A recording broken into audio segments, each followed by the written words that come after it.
è un grande piacere essere qui, però voglio darvi una breve storia del premio Max Mara for Women.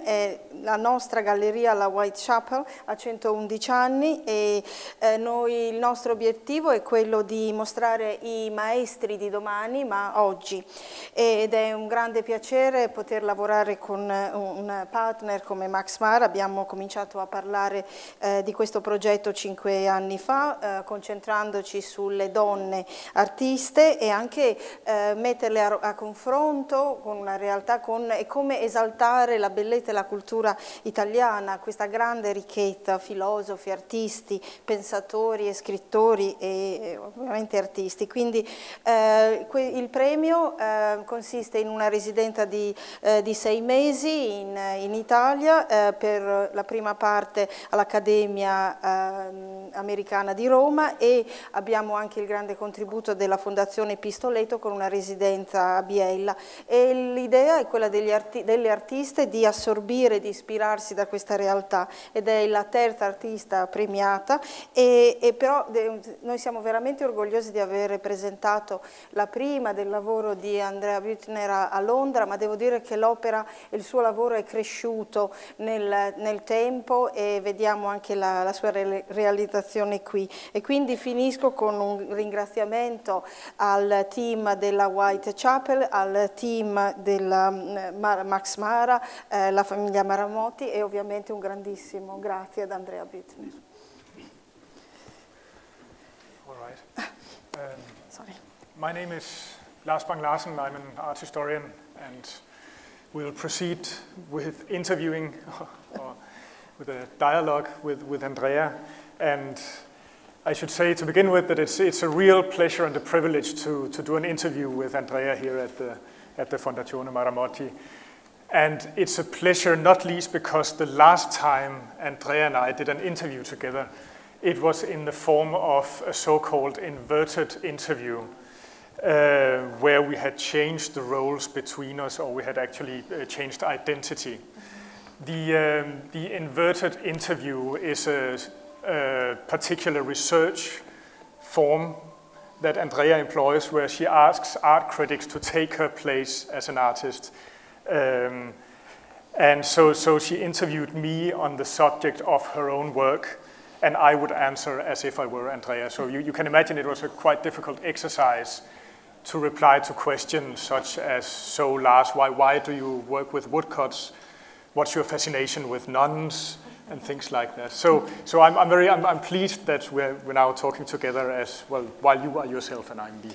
Quindi adesso cominciamo questa intervista, questo dialogo con Andrea Buettner. È un grande piacere per me essere qui, soprattutto perché l'ultima volta che io sono, mi scuso, un critico d'arte, mi scuso, però devo dire che l'ultima volta che ho intervistato Andrea Buettner, abbiamo fatto un esercizio che ad Andrea Buettner piace molto, cioè quello di fare un'intervista rovesciata. Quindi sono io che come critico d'arte che devo rispondere alle domande fatte da lei, ma cerco di essere lei nel rispondere, e quindi vedete è un po' tutto rovesciato, e ho dovuto rispondere alle domande, per esempio che lei mi faceva, perché lavoro con le xilografie, o perché sono così affascinato dalle suore, e quindi ecco perché mi ritrovo in una posizione di nuovo tra virgolette corretta, e possiamo avviare l'intervista. All right. So, by way of a short introduction, I'll start by simply giving a few reasons why I like Andrea's work. To me, her production differs from much other contemporary art, or from many other positions in contemporary art, by not being reducible to a tradition of the ready-made. And in the same way, one cannot reduce her work, or one cannot confine it to any specific medium, such as painting or sculpture or photography, etc. So in this way, Andrea doesn't refer to the obvious strategies or the obvious concepts, which means that her work resists any easy or comfortable aesthetic judgment. Però comincerò parlandovi del motivo perché io apprezzo molto l'opera di Andrea, perché ritengo che la sua produzione artistica si differenti moltissimo dalla produzione contemporanea, perché non può essere ridotto o circoscritta al concetto di ready-made, di pronto, né tantomeno essere confinata o relegata a un mezzo espressivo qualsiasi. E quindi lei sfugge all'ovvio e anche a un facile giudizio estetico. There is also a strong social or anthropological dimension in Andrea's work, in which she deals with the universals of work, or gender, community, spirituality. But next to this social dimension, Andrea's work is also of a kind that is highly aware of itself as art. It's work that creates a discussion about the aesthetic and about the inherent conflicts and problematics of the aesthetic. So I believe that in Andrea's work there is a fine-tuned sensitivity towards the cultural context of art production. For instance, with regard to the way that political art looks or the way that political art is supposed to look. Io credo che ci sia una forte dimensione sociale e antropologica nella sua opera che affronta i temi universali come il lavoro, il genere, la comunità e la spiritualità, e però vicino a questa dimensione così sociale anche l'opera di Andrea è veramente immersa nel concetto di arte, si riconosce in quanto arte e quindi crea di per sé un dibattito, un dialogo con l'estetica, cioè affronta le problematiche insite all'estetica, e credo quindi che in Andrea troviamo una sensibilità davvero profonda e precisa del contesto culturale in cui si produce arte. Ad esempio guardiamo anche al modo, lo sguardo che getta sull'arte come attività, come politica, o come dovrebbe essere l'arte che si guarda, e nel modo in cui noi la vediamo e viene messa in mostra. And another fascination I have with the work of Andrea is that there's always, in Andrea's work, there's always a discussion with the work of other artists. So artists such as Dieter Roth or Andy Warhol or Sister Corita Kent, or art historical figures such as Giotto as well. So in this way, Andrea's work is already quite a crowd, or it's quite a big family of relations in which there is a lively art historical discussion. Inoltre credo che nella pratica artistica di Andrea ci sia sempre un dibattito ricorrente e un dialogo con le opere di altri artisti come Dieter Roth, Andy Warhol, sorella Carita Kent, oppure con figure artistiche storiche come Giotto. E quindi io credo che nell'opera di Andrea ci sia già una famiglia, una folla ben presente che rende vivo il dibattito artistico. So there are also aspects, there are also dimensions to the work of Andrea that we can't see with the naked eye in an exhibition like this one today, great as it is. That is, Andrea also holds a PhD in art, so she's also a researcher, and her PhD was written on the subject of shame as an aesthetic feeling, and shame as a threshold to the visual world. And I'll just talk briefly about this, since it's a theme that also recurs in the exhibition here at the Maramotti.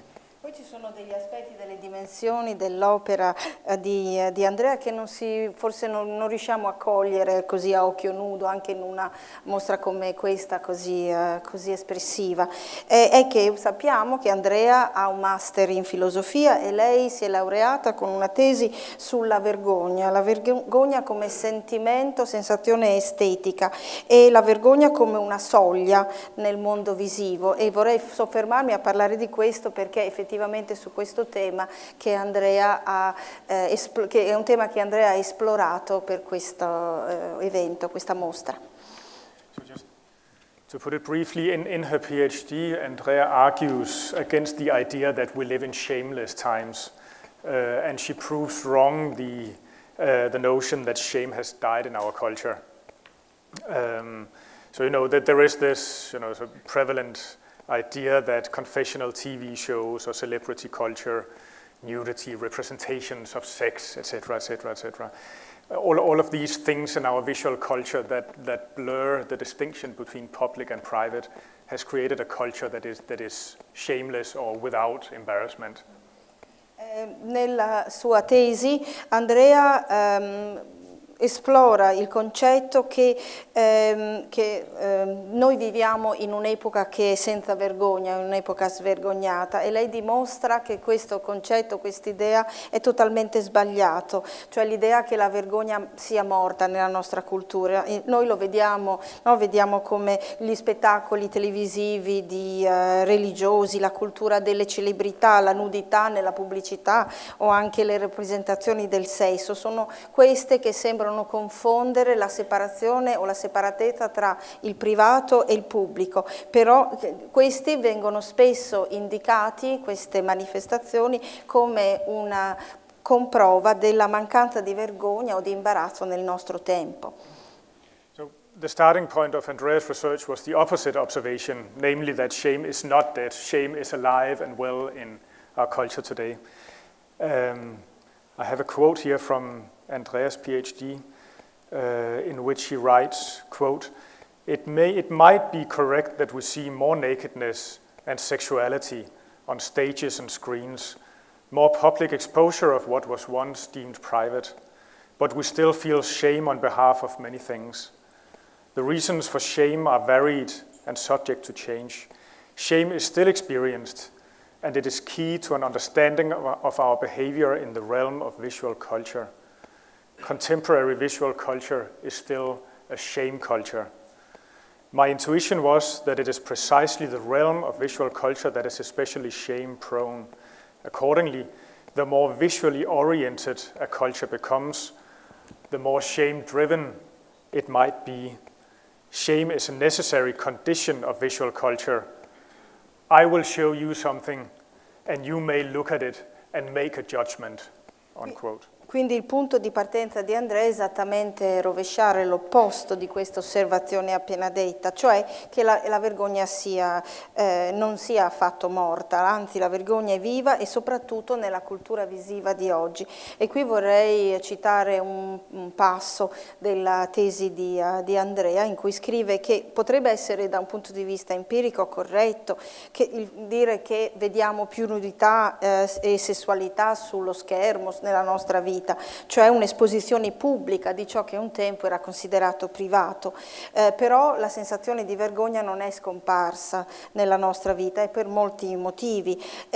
Sono svariate le ragioni che inducono imbarazzo in tutti noi, comunque ancora proviamo vergogna ed è una chiave per capire il nostro comportamento alla luce della cultura visiva, perché la cultura visiva contemporanea è ancora una cultura della vergogna. E io propendo nell'affermare che è esattamente nella cultura visiva che troviamo il terreno per la vergogna, e quindi più una società diventa una società visiva, più diventiamo preda della vergogna. Quindi credo anche oltretutto che la vergogna sia un elemento necessario di una cultura che si fa sempre più visiva, e io vi faccio vedere qualcosa e voi potete guardarla esprimendo un giudizio.